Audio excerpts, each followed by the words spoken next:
వినండి ప్రియులారా, యెహోవా యందలి భయం ఏంటట? పవిత్రమైనది. నిన్ను పవిత్రంగా మార్చేదేంటో తెలుసా?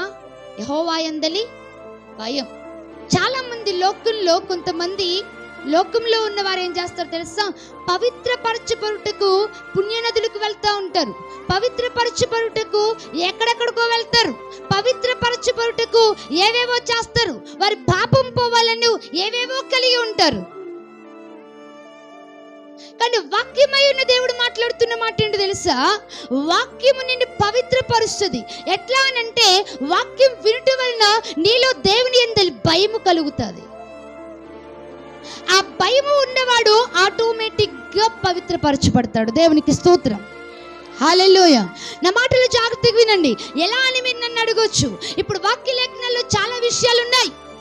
వ్యభిచరింపవద్దు, దొంగిలింపవద్దు, అబద్ధ సాక్ష్యము పలుకవద్దు, త్రాగవద్దు, మత్తులై ఉండవద్దు, అన్యాయంగా బ్రతకవద్దు, ఇంకా ఎన్నో విషయాలు దేవుడు ఇలా ఖండితంగా ఆజ్ఞాపించుకుంటూ వెళ్ళాడు.